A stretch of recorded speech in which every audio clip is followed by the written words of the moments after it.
오늘은 아무것도 염려하지 말라는 제목으로 우리 은혜를 나눠보겠습니다. 우리 옆에 있는 분하고 힘차게 인사해 볼까요? 이렇게 인사합시다. 아무것도 염려하지 마십시오. 하나님이 지켜주십니다. 이렇게 인사하겠습니다. 시작. 아무것도 염려하지 마십시오. 하나님이 지켜주십니다. 아멘. 오늘 우리가 잘 알고 있는 유명한 말씀이죠. 아무것도 염려하지 말고 기도할 때 하나님의 평안이 우리를 지켜준다는 얘기입니다. 우리가 살아가는 삶 가운데서 일생 따라다니는 게 있다면 그것은 아마 염려일 것입니다. 수많은 사람들이 삶의 염려들이 우리에게 늘 우리를 따라다니고 있습니다. 먹고 사는 걱정, 건강에 대한 걱정, 또 자녀에 대한 걱정, 우리의 삶이 누구에게나 다 이런 염려가 많이 있습니다. 그런데 오늘 성경이 아무것도 염려하지 말라고 합니다. 여러분, 그런데 아무것도 염려가 되지 않나요? 아무것도 염려하지 않을 수가 있나요? 아무것도 염려하지 않을 수. 정말 아무것도 염려하지 않을 수 있을까요? 정말 빠듯한 수입으로 먹고 살 걱정을 안 할 수가 있을까요? 우리 자영업 하시는 분들은 최저 손익분기점에 매출을 해야만 이제 그나마 유지할 수 있는, 생존을 할 수 있는데 여러분, 매출을 걱정하지 않을 수가 있을까요? 내 사랑하는 자녀의 미래가 열려야 하는데 여러분, 그 미래를 걱정하지 않을 수 있을까요? 그럼에도 오늘 바울은 아무것도 염려하지 말라고 합니다. 기도할 때 하나님이 평안으로 인도할 거라고 약속하고 있습니다. 사실 우리가 염려한다고 해서 문제가 해결되는 경우는 거의 없습니다. 오히려 마음을 누르는 염려가 스트레스가 되어서 몸에 병이 오기까지 합니다. 우리 마음에 염려가 들어오면 구멍이 난 배처럼 염려가 파도처럼 밀려 들어와서 믿음이 침몰하게 되는데요. 그래서 예수님께서 말씀하시기를 누가 염려로 키를 한 자나 더 할 수 있냐고 얘기했죠. 마태복음 6장 21절에서 누가 염려함으로 키를 한 자나 더 크게 할 수 있느냐. 그럼에도 사람들은 염려하는 것보다 염려하지 않는 것을 정말 힘들어합니다. 보니까 그런 것 같아요. 염려하는 것보다 염려하지 않는 게 더 힘든 것 같아요. 염려가 너무나 실제적인 삶의 문제이기 때문에 그렇습니다. 여러분, 먹고 사는데 필수적인 돈에 대해서 염려하지 않을 수 있을까요? 얼마나 그게 현실적인 것입니까? 자녀의 미래에 대한 염려, 나의 장래에 대한 염려보다 더 피부에 다가오는 염려 아닙니까? 건강에 대한 염려 얼마나 필요해 보입니까? 그럼에도 성경은 아무것도 염려하지 말라고 하는데요.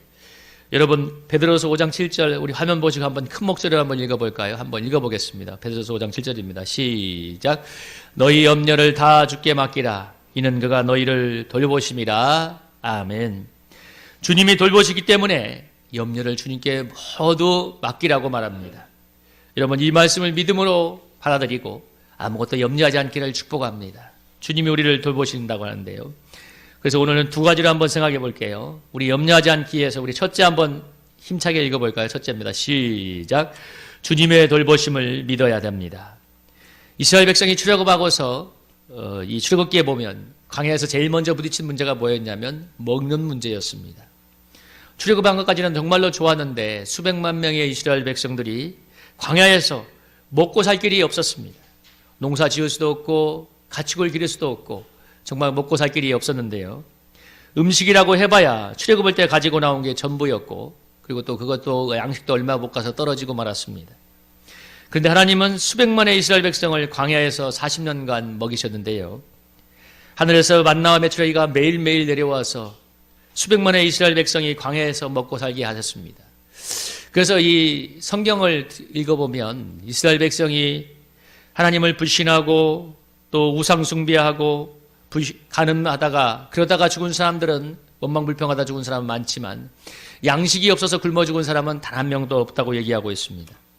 신명기 8장 2, 3절에서 말하기를 하나님께서 만나로 먹이신 이유가 사람이 3절에 얘기하는 것이 사람이 떡으로만 사는 것이 아니라 하나님의 입으로 사는 것을 가르치기 위해서라고 얘기합니다. 아무것도 먹을 게 없는 광야에서 하나님께서 하늘에서 내려오는 만나로 먹이시기 때문에 그 하나님을 믿고 믿음으로 사는 것을 가르치기 위해서 하나님께서 그렇게 하셨다고 합니다.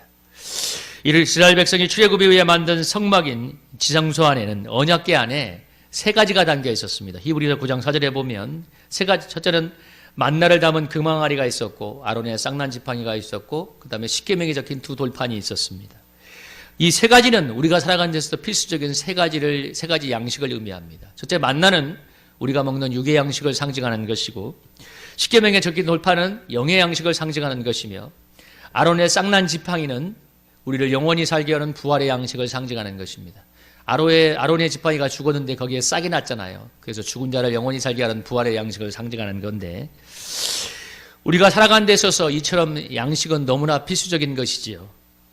먹지 않으면 여러분 살아갈 수가 없지 않습니까? 그래서 먹고 사는 문제가 사람들에게 너무너무 중요한 것인데, 그래서 사람들에게 결코 떠나가지 않는 염려가 바로 먹고 사는 문제에 대한 염려입니다. 여러분, 생존에 관한 문제이기 때문에 먹고 사는 문제에 대한 염려가 너무나 큰 것이죠. 하나님이 이스라엘 백성을 광야에서 먹여 살린 그 만나를 언약궤 안에 두도록 하신 이유가 뭐냐면, 바로 하나님이 우리의 아버지가 되셔서 우리의 모든 필요한 것을 채워주시고 돌보신다는 것을 보여주는 그런 상징적인 의미가 있는 그런 내용입니다. 하나님이 이스라엘 백성을 광야 40년간을 만나로 먹이신 것은 뭐냐면, 하나님의 광야 같은 세상을 사는 우리도 친히 그렇게 하나님이 주신 만나로 우리를 먹여준다는 것을 보여주기 위함이고 믿도록 하기 위함입니다. 하나님의 우리의 먹고 사는 문제를 책임져 주시기 때문에 염려에서 벗어나서 정말 떡으로만 사는 것이 아니라 하나님의 말씀대로 사는 그런 믿음의 백성, 그리고 또 하나님 나라를 먼저 구하는 삶을 살도록 하기 위해서 그렇습니다. 우리가 잘 알고 있는 마태복음 6장 30절 34절을 읽어보면 하나님이 33절에 뭐라고 하나요? 먼저 그의 나라와 그의 일을 구하면 이 모든 것을 더해주겠다고 약속하고 있습니다. 그런데도 우리가 하나님 나라를 구하지 못하는 것은 먹고 사는 문제가 염려에 매여 있기 때문입니다.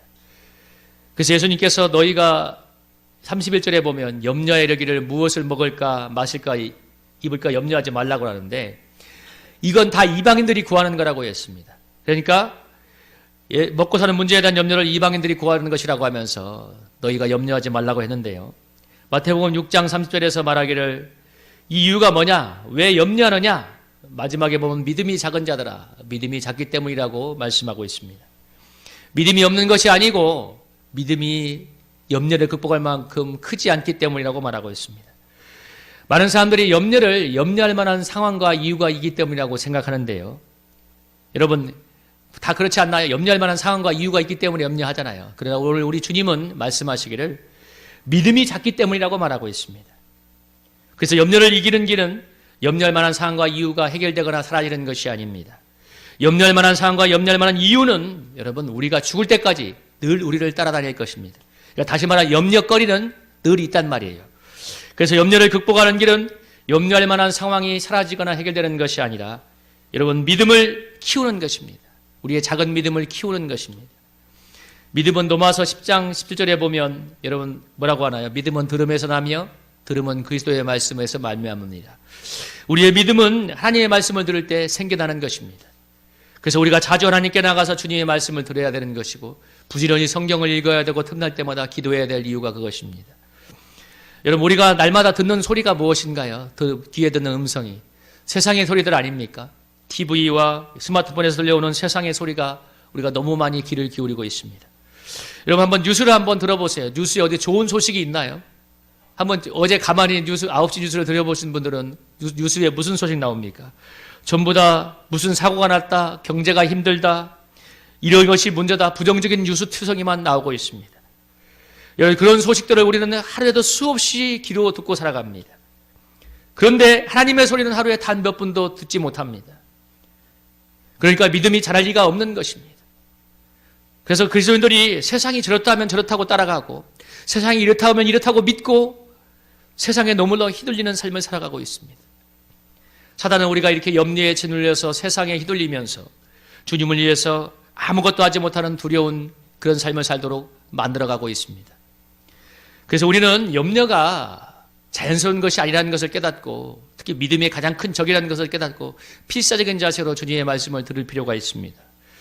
예수님은 요한복음 5장 20절에서 말하기를 죽은 자들이 하나님의 아들의 음성을 들으면 살아난다고 말씀하고 있습니다. 여러분 염려로 죽은 믿음이 하나님의 음성을 들으면 살아날 줄로 믿습니다. 염려로 죽은 믿음. 여러분 안 듣는 게 문제지 하나님의 음성을 듣기만 하면 우리 믿음이 다시 살아나는 것입니다. 지난 주 중에 제가 하루 정도 굉장히 심한 낭만과 절망이 찾아온 적이 있었습니다. 근데 정말 그날은 정말 마음이 힘들었어요. 근데 그 이유가 무엇이냐면 오늘 참 힘든 복음에 꼽히기가 힘든 오늘의 상황, 또 전도가 잘 안 되는 오늘의 현실을 보니까 어느 순간 나도 모르게 강력한 절망이, 정말 사단이 심는 낭망이 찾아왔는데요.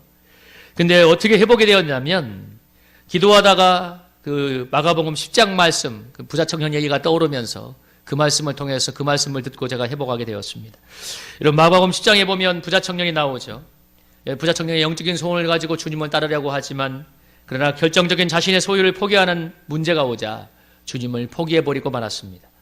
부자 청년은 영생을 소원했지만 영생을 주시는 주님보다는 자신의 부유한 재산이 자기의 인생을 지켜줄 거라고 믿고 있었습니다. 그래서 주님을 따르기를 포기하고 재산을 선택했는데요. 부자 청년처럼 많은 그리스도인이 영적인 소원을 가지고 주님을 따르지만 마음속 깊은 곳은 예수님보다 돈과 세상의 소유가 자신을 지켜준다고 사실은 믿고 있습니다. 그래서 돈과 세상을 섬기는 마음을 버리지 못합니다. 왜 그렇게 그리스도의 돈을 사랑하고 돈에 대해서 염려 있고 돈에 매여 있는가? 말은 예수님이 내 인생을 지킨다고 생각하지만 실제 돈이 하나님보다 내 인생을 더 지킨다고 믿고 있기 때문에 그렇습니다. 그러니까 그렇게 매여 있는 거예요. 오늘 수많은 그리스도인이 교회를 나오지만 하나님보다 돈을 훨씬 더 의지하고 사랑하고 있습니다. 여러분, 그러나 오늘 주님 말씀을 보면 하나님보다 돈을 더 의지하고 사랑하는 영생이 없다는 것을 깨달아야 됩니다. 그래서 하나님이 그런 물질을 의지하는 마음을 반드시 회개하게 만듭니다. 그래야 영생을 얻을 수 있기 때문인데요. 예수님이 그랬죠. 부자가 낙타가 바늘길로 나가는 것이 부자가 하나님 나라에 들어가는 것보다 쉽다. 그만큼 돈을 의지하는 마음이 회개하기 어렵다고 하는데요. 너무 놀라서 누가 구원을 얻을 수 있냐고 대묻자 예수님이 27절에 말했죠. 여러분, 마가복음 10장 27절 한번 성경 같이 한번 읽어볼까요? 우리 화면 보면서 한번 읽어보겠습니다. 한번 읽어보겠습니다. 시작. 예수께서 그들을 보시며 이르시되 사람으로는 할 수 없으되 하나님으로는 그렇지 아니하니 하나님으로서는 다 하실 수 있느니라. 오늘 예수님께서 마지막에 얘기하셨어요. 누가 구원을 얻을 수 있습니까? 정말 부자가 천국에 들어가기가 낙타가 바늘길로 들어가는 것보다 더 어렵다고 했는데 누가 구원을 얻습니까? 그러니까 예수님이 하나님은 하실 수 있다고 했습니다. 저는 이 기도하다가 이 부자 청년 말씀을 묵상하다가 오늘의 시대가 그래 부자 청년과 같아서 묵상하다가 마지막에 이 말씀을 마음에 받아들이게 되었을 때 믿음이 회복되었습니다. 여러분, 사람으로는 할 수 없지만 하나님으로 할 수 있다는 그 말씀을 제가 마음에 받아들이니까 믿음이 회복되었습니다. 여러분, 사람으로 할 수 없지만 하나님으로 할 수 있다는 사실을 믿으십니까? 그게 우리의 믿음의 이유잖아요. 왜 믿음이 안 생기는가? 왜 믿음이 약해지는가? 하나님의 말씀을 듣고 있지 않기 때문에 그렇습니다. 귀로 소리를 듣는다고 다 듣는 게 아니지 않습니까? 여러분, 하나님의 말씀을 마음으로 받아들이지 않기 때문에 믿음이 생기지 않는 것입니다.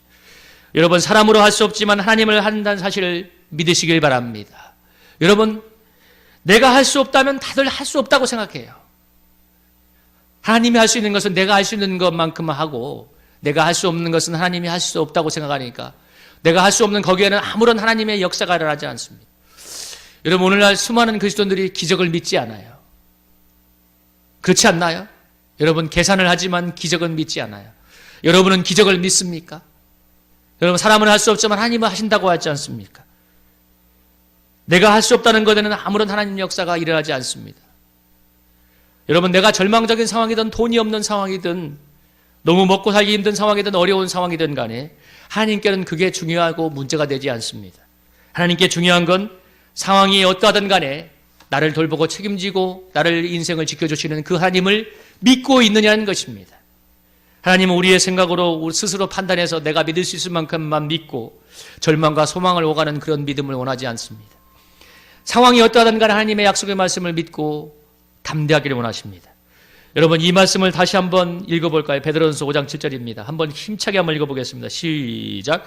너희 염려를 다 주께 맡겨라. 이는 주가 너희를 돌보심이라. 여러분, 주님이 우리를 돌보아 주십니다. 그 주님께 우리의 모든 염려를 맡길 수 있기를 축복합니다. 그리고 먼저 그의 나라와 그의 의를 구하면 마태복음 6장 30절 이 모든 것을 더해준다고 약속하잖아요. 여러분, 우리가 머리로 계산하지 말고 하나님의 말씀을 믿고 순종함으로써 하나님의 살아계신 역사를 체험하는 주인공이 되기를 축복합니다. 일생 염려에 짓눌려 신음하다가 정말 아무 믿음의 역사도 보지 못하고 초라하고 부끄러운 인생으로 마칠 것인가? 아니면 나를 책임지고 돌보는 하나님을 믿음으로 담대하게 하나님 나라를 구함으로써 이 모든 것을 더하는 놀라운 풍요의 간증을 할 것인가? 여러분은 무엇을 선택하시겠습니까? 로마서 8장 31절에서 말하기를 자기 아들을 아끼지 않고 모든 사람을 위하여 내주시니가 어찌 그 아들과 함께 모든 것을 우리의 주시자에게 않겠냐고 반문하고 있습니다. 여러분, 하나님을 믿음으로 아무것도 염려하지 않고 기도하는 저와 여러분이 되기를 주의 이름으로 축복합니다. 하나님께서 놀라운 평강으로 우리의 인생을 지켜주실 것입니다. 우리 두 번째로 한번 읽어볼까요? 두 번째 염려하지 않으면 시작. 약속의 말씀을 붙들고 기도해야 됩니다. 누가복음 21장 34절에서 생활의 염려가 너희 마음을 둔하게 한다고 했고, 마태복음 13장 22절에 보면 세상의 염려의 가시떨기가 말씀을 잘하지 못하게 한다고 합니다. 무슨 얘기냐면 우리의 믿음을 잘하지 못하게 하는 게 염려라는 거예요. 말씀을 막다고 하잖아, 세상 염려가. 우리는 자연스러운 삶의 현상으로 염려를 받아들여서는 안 될 이유가 있습니다. 염려는 너무나 자연스럽게 생기고 우리에 붙어있는 피부처럼 우리 삶에 밀접해 있기 때문에 너무나 자연스럽게 받아들이고 있는 그 염려가 믿음을 전혀 잘하지 못하게 만듭니다.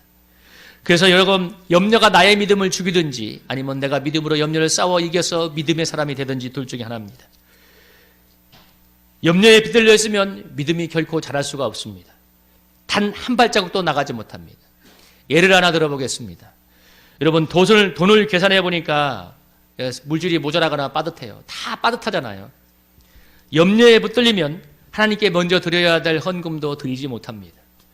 여러분, 11조가 내 수입의 10%인데 여러분, 염려에 붙들리면 못 드리는 거예요. 하나님께서 먼저 하나님을 구하면 모든 것을 채워준다고 약속했는데 하나님의 채우심을 믿지 못하면 드리지도 못하는 것입니다. 여러분, 우리가 삶이 얼마나 바쁜 게 많아요. 너무 할 게 많잖아요. 그런데 먼저 하나님께 시간을 내서 기도하지 않으면 삶의 수많은 바쁨들이 우리의 삶을 뺏어가고 하나님의 도우심을 체험하지 못하게 합니다. 하나님을 믿음은 안전지대에서 나와 위험지대로 들어가 봐야 생기는 것입니다. 계산이 안 나와도 하나님을 믿고 담대하게 믿음으로 순종해 볼 때 하나님을 체험하는 것입니다. 그런데 위험지대를 평생 가도 한 발자국도 못 들어가는 사람이 있어요. 그러니까 염려한다고 못 들어갑니다. 여러분, 신앙생활을 수십 년 해도 믿음이 한 발자국도 자라지 못한다는 것은 심각하게 자신을 돌아봐야 됩니다. 우린 정말 믿음으로 위험지대, 안전지대를 벗어나서 위험지대로 한번 들어가 봤는가?